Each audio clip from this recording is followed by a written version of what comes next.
Hello and welcome to the Business of Blockchain. I'm Nisa Amoils.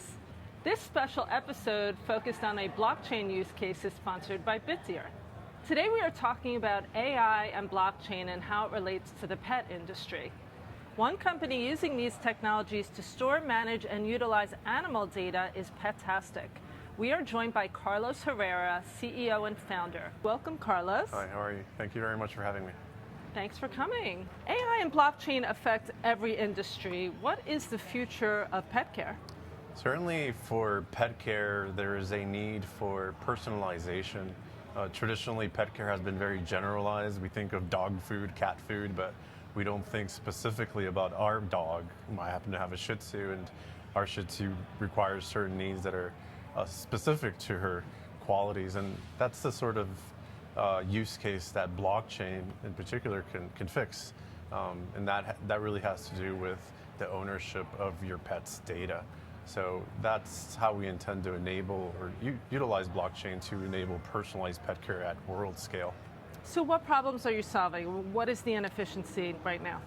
So for pet parents, it really is about just having lack of digital assets. You know, we live in a very digital world, but when it comes to the pet world, we end up with paper, right? Everything is handwritten or ends up in stovepiped databases that as pet owners, we don't have access to. And that leads to inefficiencies in having your pet having a digital footprint. That digital footprint is what in the modern world allows us to have personalized consumer experiences. And that is not available in the pet space. So that's the problem we're trying to fix.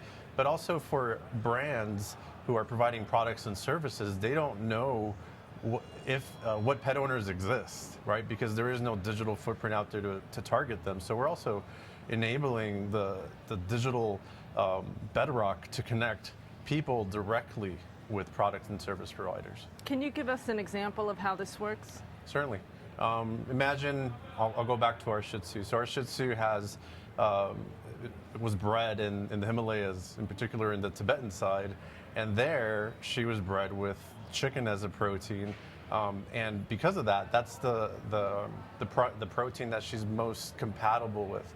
So ensuring that we buy that protein for her as the primary protein in her food is essential to reducing allergies and making sure that she can digest things properly. So that type of information is available out there, but it takes a long time to figure out. And it's also, there's a huge universe of available foods. So pruning down to the foods that are most compatible is what the system does for you. So instead of having to prune through, imagine walking into a Petco and looking at the shelves of food, what we provide is we provide you the 5 foods that are most compatible, and we ask the most important question is, what's your budget, right? Because there's foods at every price point that are great. So it's just a matter of like finding the right fit, not just for your pet's qualities, but for your budgetary needs.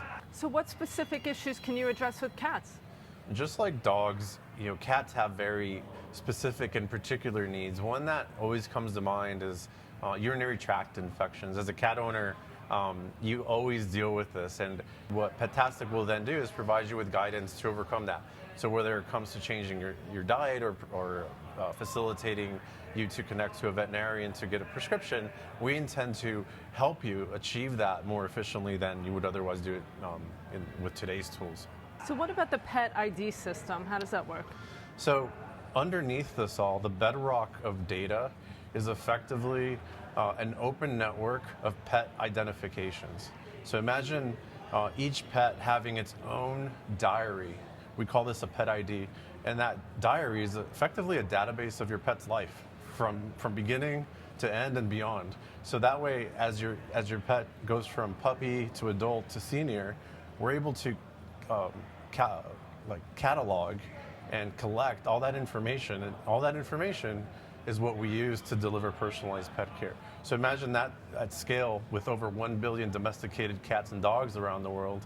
That's how we envision enabling personalized pet care at scale with this pet network. And there's 200 million in the U.S.? In the U.S., there's roughly 200 million pets.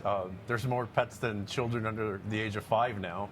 So you're seeing this trend, or you have been seeing for the past decade, where pet ownership has surpassed human birth rates. So we end up with this scenario now where the main consumer is focusing on their pet's care, and that's how we are targeting our customers, or aligning to our customers, is ensuring that they're being provided the modern quality care that their pet deserves. So how do you make revenue from that? You're a decentralized platform. How does that work? So we're a decentralized platform, as you mentioned, and there's two pieces to the system, the ecosystem rather.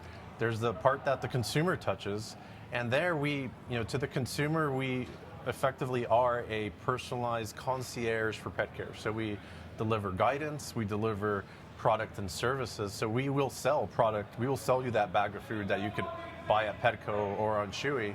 However, rather than acting as the retailer, we are acting as the marketplace. So that bag of pet food is being sold directly from the brand of food that is selling that, and being delivered directly to that consumer. So it's an efficiency where we collapse that supply chain and connect people to the right product and service, not to any generic product and service. So we generate revenue from selling of pet supplies and pet services, even pet insurance for that matter.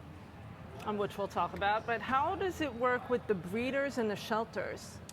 So breeders and shelters, to me, are the most impactful entity in the pet space. We consider them the top of the funnel. Without them, there is no pet industry.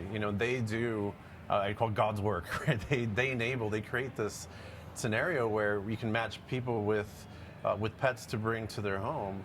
And what we've enabled for them is the ability to basically benefit from the size of the pet industry. Sadly now, a lot of most shelters, rescues, they spend half their time fundraising because they're underfunded. Their operational costs surpass the capital that they have on hand. So they end up spending a lot of time not finding homes for pets, but rather fundraising. Right. So one of the things that's really neat about blockchain is that it's a natural ecosystem that allows incentives for those participants. Well, this ecosystem, the pet ecosystem, already has these participants. They're just not being compensated. So in our system, the revenue that each pet generates for its life, 10, 15 years, is going to be a piece of that is going to be shared back with the shelter or rescue. Interesting. So with pets, 2% are insured, 30% of claims are denied. That's right. So how are you solving for insurance? It's a very, when it comes to getting a policy, it's a very exhausting process. I call it form exhaustion, meaning you're going to be asked a ton of questions to even activate a policy. And companies that sell pet insurance are burdened with high cost per acquisition, over $150 per customer they acquire, because it takes so much time to acquire that customer. There's cart abandonment issues. In our system, you own your pet's data. It's already captured in your pet ID. So rather than having to do form fills, it's really just a matter of one button activation of that policy. And what we intend to do is have that policy transfer from the shelters to the pet owner. So rather than you having to be burdened with shopping around for a policy, we would just present you with this policy that's already activated that you can inherit. When it comes to denial of a claim, that's the big challenge is there's not a lot of data around what causes or what ailments are aligned with this particular breed. So over time, we intend to fix that problem, but also identify what is most efficient and lower the cost of these premiums and cost of care by ensuring that the whole ecosystem can see what's happening with each particular pet at scale. That ends up being a huge database of information that could be used for actuaries. And how does AI help with that? So with AI, you can effectively take this huge bedrock of data that's out there and start pruning and finding the most important, valuable information. So on top of our ecosystem that's built on blockchain, we have a layer of machine learning that is out there looking at the data, and you could ask it questions. It'll provide you a response very efficiently, but it'll provide you responses on real truth data.